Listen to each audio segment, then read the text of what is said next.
Channel UP उत्तम प्रज्ञा classes में। Friends, हमारे चैनल में यूपी टीजीटी पीजीटी बायोलॉजी की क्लास चलती है। जूलॉजी पढ़ रहे थे। जूलॉजी में हम लोग पढ़ रहे थे classification of animal. Classification of animal में हम लोगों ने देखा बहुत सारे वैज्ञानिक आए और उन्होंने अपने अपने मत प्रस्तुत किए। वुडकर नामक वैज्ञानिक का पांचगत वर्गीकरण हमने देखा था।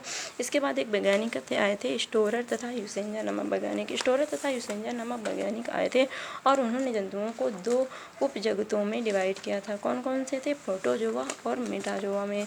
आइए, इस पहले वाले वीडियो में हम चर्चा कर चुके हैं संघ आर्थ्रोपोडा तक।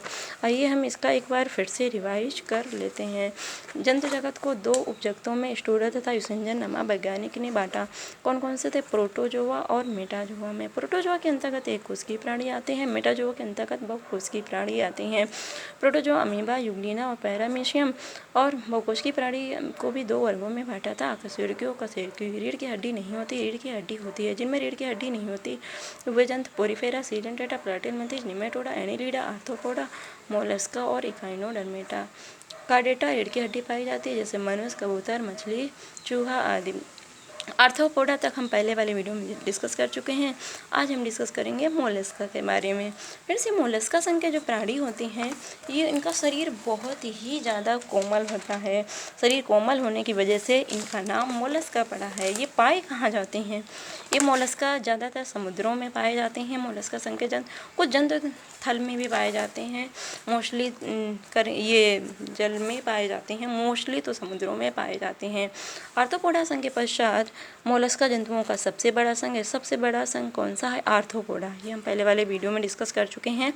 इस संघ के जीवों का शरीर कोमल होता है। कुछ जीवों के शरीर में कैल्शियम निर्मित कठोर कवच भी पाया जाता है। अनेक जीवों के कवच आभूषण के रूप में प्रयोग किए जाते हैं। ये जीव स्थल, गहरे समुद्र एवं स्वच्छ जल में पाए जाते हैं। इनके शरीर में द्विपार्श्व संमित पाई जाती है। इस संघ के जंतुओं की शारीरिक संरचना स्तरीय होती है। इन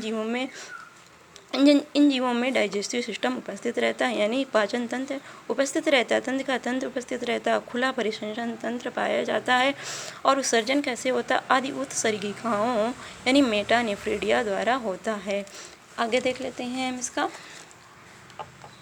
इन जंतुओं का शरीर बहुत ही कोमल होता है, इसीलिए इनका नाम मोलस्का पड़ा, जैसे हम पहले ही बता चुके हैं। सिर और पैर को छोड़कर जंतु का संपूर्ण शरीर मेंटल नामक आवरण से घिरा होता है। इन जंतुओं के शरीर में प्रायः कैल्शियम युक्त कठोर कवच का आवरण पाया जाता है। कवच कोमल शरीर की रक्षा करते हैं। कुछ जंतुओं जैसे ऑक्टोपस में कवच का अभाव होता है। इन जंतुओं में प्रचलन हेतु एक चपटा चौड़ा एवं पेशी युक्त पैर पाया जाता है। रुधिर प्रायः रंगहीन होता है, लेकिन कुछ जंतुओं का रुधिर नीला या हरा होता है। श्वसन गिल्स या वायु कोशों द्वारा होती है। ये जंतु अधिकांश एकलिंगी होते हैं, जैसे घोंघा, सीपी, कौड़ी, सीपिया, शंख, ऑक्टोपस, पर्ल, ओयस्टर, यूनियो, स्क्विड्स, कटल फिश आदि। इसमें से सबसे ज़्यादा फेमस है घोंघा। आइए हम घोंघा का स्ट्रक्चर देख लेते हैं। घोंघा दिखता कैसे है? घोंघा का जो शरीर है कुछ इस टाइप का होता है। देखिए, सबसे ऊपर इसका एपेक्स ऑफ सेल्स, ये सबसे टॉप पे होता है एपेक्स ऑफ सेल्स, और ये होते हैं सूचर्स, ये body whorl, lines of growth ये होती है, एम्ब्लिकस होती है। ये ओपर्कुलम में जो स्ट्रक्चर दिख रहा है, तो ये क्या है? ये ओपर्कुलम है।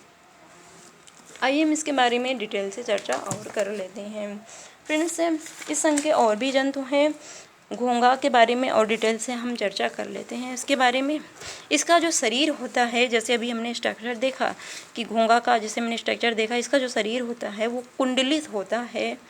घोंघा ये पाया कहाँ जाता है? ये तालाबों, झीलों आदि में पाया जाता है। इसका जो शरीर है वो कठोर कवच से ढका रहता है। ये एक शाकाहारी जीव होता है जो जलीय पौधों के ऊपर अपना भोजन निर्वाह करता है। जंतु के अग्रभाग पर सिर के नीचे पेशी चपटा फुट होता है। इसके सिर से एक जोड़ी डंठल आँखें स्थित होती है तथा दो जोड़ी स्पर्शक यानी टेंटिकल्स लगे होते हैं। ये एक लिंगी जंतु होता है।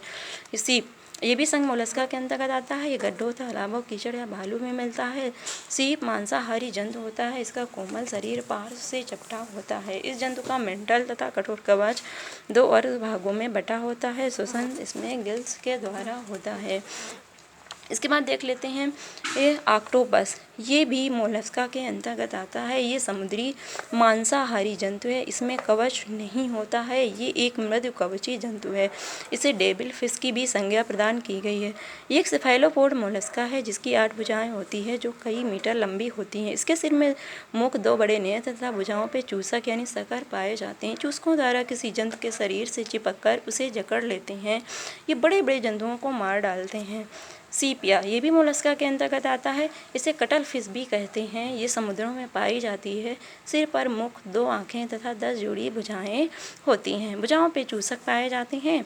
कवच शरीर के अंदर रहता है। इसके शरीर में स्याही ग्रंथि यानी इंक ग्लैंड्स पाई जाती है।